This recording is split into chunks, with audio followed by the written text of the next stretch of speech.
Պարոն Հովանեսյան, թե վաղաշաբթի ընտրությունների ժամանակ եւ թե վերջին շրջանում բազմաթիվ աղազնակեր են ստացվում ընտրացուցակների վերաբերյալ, մասնավորապես էլեկցիոներում կարգով եւ մարդիկ փորձում են տեսնել, թե իրենց հաղթում ովքեր են գրանցված, տեսնում են, որ անծանոթ մարդիկ 10-ից ավել իրենց հաղթներում գրանցված են։ Այս անճշտությունները ինչի հետ են կապված։ Նաեւ ուզում եմ անդրադառնալ այն հարցին, պայմանավորված վերջին շրջանի իրադարձություններով, մասնավորապես Նիկոլ Փաշինյանի եւ Աննա Հակոբյանի բաժանությամբ, հիմա մասնավորապես նաեւ այն համատեքստում, որ ընտրական օրենսգրքում բազմաթիվ փոփոխություններ են կատարվել եւ հիմա իմ քայլը հիմնադրամը ասոցացվում է քաղաքացիական պայմանագրի կուսակցության հետ, թե ոչ, ինչպես նաեւ քաղաքացիական պայմանագրի կուսակցության ներքաղաքական քարոզարշավներն են մեկնարկել եւ հանրային հեռուստաընկերությունը դրանք ակտիվորեն լուսաբանում է, տարբերություն դնելով ընդդիմադիր դաշտում տեղի ունեցող մյուս քարոզություններին։ Հիմա դուք այս համատեքստում կարողանալու եք ապահովել բոլոր կուսակցությունների հավասարացումով լուսաբանությունը։ Սկսեմ վերջից, հարգելի լրագրողներ, հավասար լուսաբանում պիտի ապահովեք դուք։ Լուսաբանումը ապահովում եք դուք։ Մենք կենտրոնական հանրային հեռուստաընկերությունը, եթե հանրային հեռուստա, ես չեմ ասում, որովհետև մեր տեսանկյունից կլինի հանրային հեռուստաընկերություն, թե մնացած լրատվամիջոցները բոլորը մեր տեսանկյունից նույն հարցության մեջ են։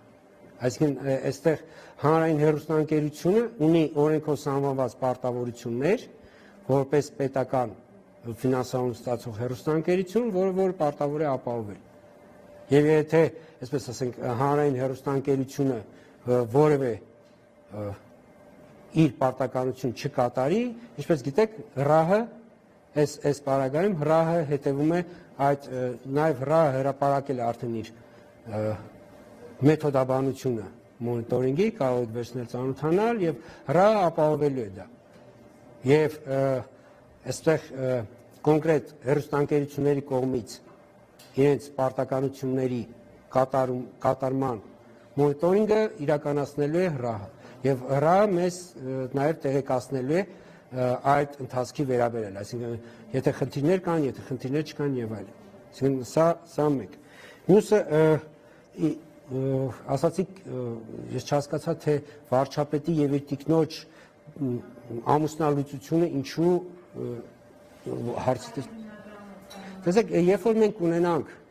ունենանք գրանցված կուսակցություններ, այդ ժամանակ մենք արդեն ընտրական օրենսգրքով սահմանված կարգով կանդրադառնանք նաև հիմնադրամներին, նրանց ծավալած գործունեությանը։ Ես կարող եմ ասել, որ այսօր մենք կհրապարակենք մի պարզաբանում, որտեղ այս խնդրին կա անդրադարձ։ Այսինքն ոչ թե իմ քայլին, այլ ընդհանրապես բարեգործական կազմակերպությունների եւ կուսակցությունների, թեկնածուների այդ կապին, ասոցացված, չասոցացված։ Ես դա կհրապարակենք, դա նաև ձեզ բոլորիդ կուղարկի, որպեսզի նաև դա այդ հարցի պատասխան ունենք, բայց ամեն դեպքում մենք իրավիճակը սկսում ենք գնահատել, երբ որ ունենք կուսակցություններ գրանցված եւ թեկնածուներ։ Երբ որ մենք չունենք գրանցված կուսակցություններ, չունենք թեկնածուներ, ենթադրություն, այսպես ասենք, ենթադրություններով չեն կարող առաջնորդվել եւ չեն կարող որևէ գործընթաց, իրավական գործընթաց հարուցել։ Սա մի քանի ցուցակների հետ կապված, հարգելի գործընկերներ, ցուցակները ինչպես գիտեք, վարում է ներքին գործերի նախարարությունը, ընտրողների ցուցակները։ Ես ներքին գործերի նախարարությունը վերջերս, այսինքն կոնկրետ միգրացիայի եւ քաղաքացիական ծառայությունը, վերջերս հանդես է եկել պարզաբանումով։ Ես կարող եմ նորից դա ներկայացնել, որ անձը որևէ բնակելի տարածքի հասցեով կարող է հաշվառել երկու եղանակով։ Բնակելի տարածքի սեփականատիրոջ կամ սեփականատերերի գրավոր համաձայնությամբ։ Այդ դեպքում փաստացի բնակության հանգամանքը չի ստուգվում։ Եվ երկրորդը, փաստացի բնակության հիմքով։ Այս դեպքում անձը գրավոր հայտնում է իր բնակվելու հասցեն լիազոր մարմնին դիմելով տվյալ հասցեում հաշվառվելու համար։ Անձի դիմումում նշված հասցեում բնակվելու փաստը ստուգվում է ոստիկանության կողմից։ Այս դեպքում հաշվառումը իրականացնում է փաստացի բնակվելու փաստը հավաստող տեղեկությունը ոստիկանության կողմից միգրացիա եւ քաղաքացիական ծառայության բաժնին տրամադրելուց հետո։ Այսինքն եւ այն խնդիրները, որ այս նույն պարզաբանման մեջ ըստ էության նշվում է, որ այն խնդիրները, որոնց մասին բարձրաձայնվում է 2006-2019 թվականներին կատարված հաշվառումների մասին է։ Այսինքն, երբ որ նույն, ասենք, սեփականատերը այն նախորդ տարիներին ինքը չի, ասենք, ստուգել թե իր հասցեում ովքեր կան հաշվառված։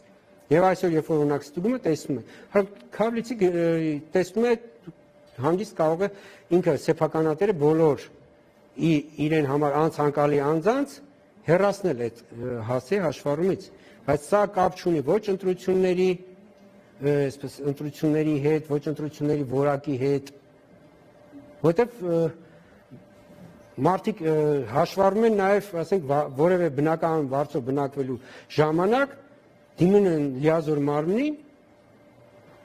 եւ նույնիսկ առանց սեփականատիրո չիմացության հենց այս կարգավորման հիմքով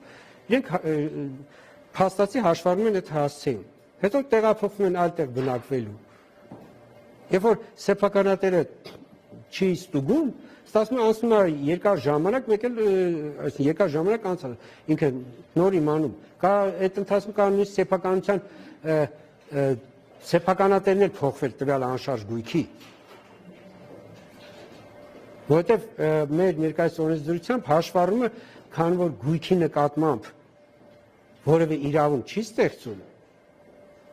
կարող է սեփականատերը փոխվի, բայց գույքի այդ անշարժ գույքի հասցեում հաշվառված անձիկ չեն հանվում հաշվառումից, հասկանում եք, այսինքն մարդը գնում է սեփականություն, եթե չի ստուգում ինքը թե ովքեր են հաշվառված իր հասցեում, այդ կարող են, չգիտեմ, ասենք ինչ-որ թվով մարդիկ լինել ու ինքը գնելուց հետո եթե չի ստուգում, այդ մարդիկ շարունակելու են մնալ այդ հասցեում հաշվառված։ Եվ այն պահին, երբ որ ինքը այդ փաստը կարձանագրի, այդ պահին նոր կիմանա այդ մասին։